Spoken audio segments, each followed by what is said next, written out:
Hello, this is a short video report presentation about the paper which will be presented at the Networks in the Global World Conference. It's at Pittsburgh in July 2020, and I am Илья Bыкov, and because I am a first author, so I am presenting this video. However, I'm not so comfortable about this, but what can we do in these circumstances? I and my colleague Denis Martyanov, we wrote a paper and run a little research. However, I should say, first of all, that this is a part of a bigger research project, which entitled as Manageability and Discourse of Virtual Communities in the Time of Post-Truth Politics. And this research is funded by Russian government, a little, and we, in this bigger research, in this project, we hope to understand how today virtual communities works as echo chambers, or they facilitate some public discussions, or what, in social networks, of course. And so in this little research, in this little study, which you can find hopefully in our proceedings, we tried to draw a general map of virtual communities in the Vkontakte, which are politically engaged and represent all political spectrum of Russia. So it's a visualization, it's a picture, and finally in the end we managed to build a sample and draw this map, and I will present it later. And why is Vkontakte? And the answer is that Vkontakte is the second biggest social website in Russia after Google, and Twitter, for example, is not in top 50 popular sites in Russia. So you know that there are many studies in the field of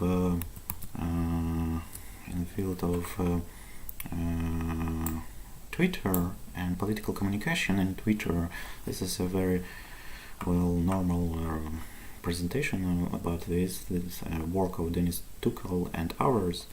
They studied Twitter bots in Russian political communication, and in this report there is a picture of botnets and our pro-Kremlin botnets, pro-Navalny botnets, pro-Ukrainian botnets, and so on. Why is that? Because you can use IP application programming interface to retrieve data from different social networks services, and it's hard to do from Facebook, but it's rather simple to do from Twitter. That's why there are many studies with Twitter, but we think that it's not okay. We should actually study the social networks which are closer to the population. That's why we try to study Vkontakte. And Vkontakte is great for this because they allow to retrieve data, to crawl the data from profiles, so you can find information about membership in different groups, virtual communities, and also you can find information about age, about sex, about political views, about something else. And in our study, we follow the idea of virtual communities, which is based on communicative approach developed by Reingold, Lellman, Herring, and others. And here you can see a search engine in Vkontakte. You can see that at the moment of our study there were 11 million communities in Vkontakte, so there are many groups, obviously. And Of course, there are some studies in Kontakte before us. For example, there was a good study by Sergei Suslov about clustering virtual space in Kontakte of St. Petersburg, and here some data and visualization about this is St. Petersburg political online communities, and you can see here the two clusters in St. Petersburg, one pro-official and our program and our oppositional, and you can see that the oppositional cluster is bigger, but it was several years ago. Today maybe the picture is different because our new governor Beglov develops Kontakte accounts very strongly. And also I would like to mention work of Shikotin with Codex. They studied two clusters of Kontakte groups of nationalist and pro-Navalny groups. And why I mention here this paper, because they have some example of how they select these groups from 11 million groups in Kontakte, and they use keywords. You can see here an example, and unfortunately Kontakte allows us only search in titles and subtitles. That's it. So we did a very similar approach. We built a cloud of keywords, and here you can see a brainstorm paper, and then finally built 100 keywords, and we use them to automatically search use the search engine of Kontakte, and the end result we have some list of groups. But we also limited these groups not only by keywords but also by limiting numbers of participants, members. Firstly, we run 1,000 minimum, and then we had to maximize this limit to 4,000 because we received at first stage we received like 20,000 groups, and it wasn't possible to manually to verify them. And the second characteristic is that the groups must be active, so have some publications each week. And also a third characteristic is they should have some comments included, because we studied discourse, and if there are no comments, so you can only study the discourse officially produced by editors or moderators, but not the users. And if you follow the communicative approach of virtual communities, they based on the communication between members. So after we around first analysis, we received 2,693 groups. Then we manually verify them, and as a result we received 65 groups, and we called them as discourse groups. So they appeared as a result of automated search with keywords, and unfortunately, because of limitation of search engine, where some prominent big virtual communities were missed, and we used this search engine on the right column where there are some topics or topics of interest, and there are some political parties, government bodies, and so on. So we manually mass media, we manually search them, and for example we found a group of Liberal Democratic Party of Russia, which was LDPR, so abbreviation, and there is here party keyword, but this group was missed because this is a LDPR like abbreviation.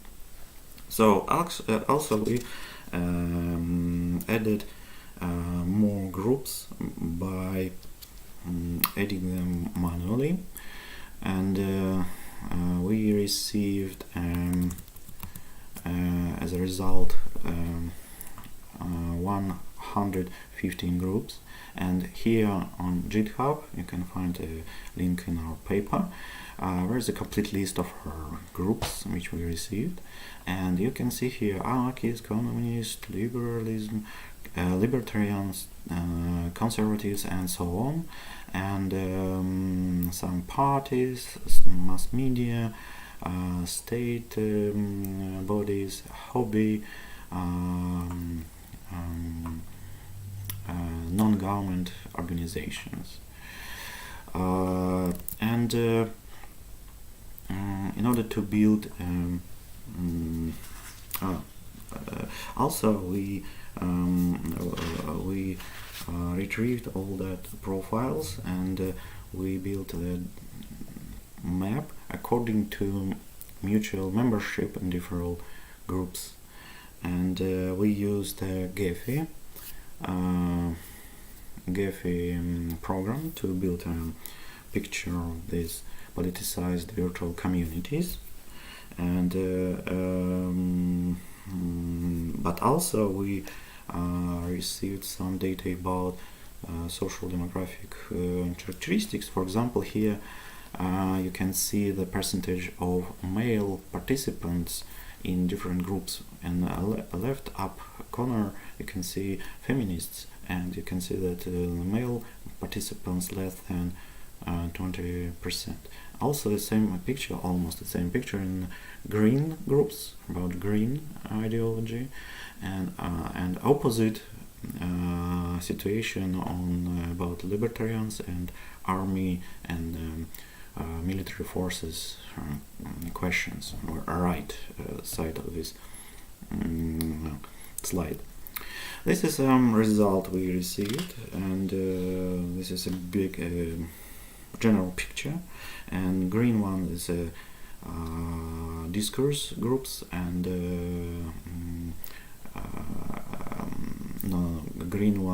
gray one is institutionalized groups, and white is discourse groups.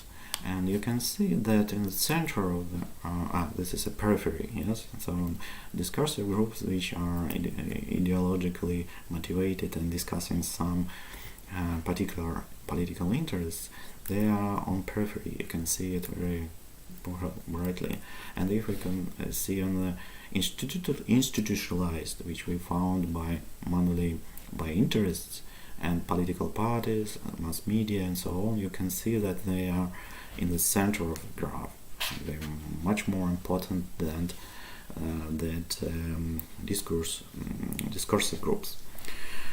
And also we tried to build a cluster, to run a cluster analysis, and well, partially it reflects the same situation of pro-Kremlin and opposite position in Russian political discourse. But well, this cluster analysis show actually not a very strong differentiation, I would say. So it's part of the it needs to investigate in the future. Well, so when we run a conclusion, we can tell that it's possible to build a sample, to build a picture. If it is it relevant to a political situation in Russia in general? No, because social media, and especially Vkontakte, it's for youngsters, for young generation of Russians. So it's not a cool representation.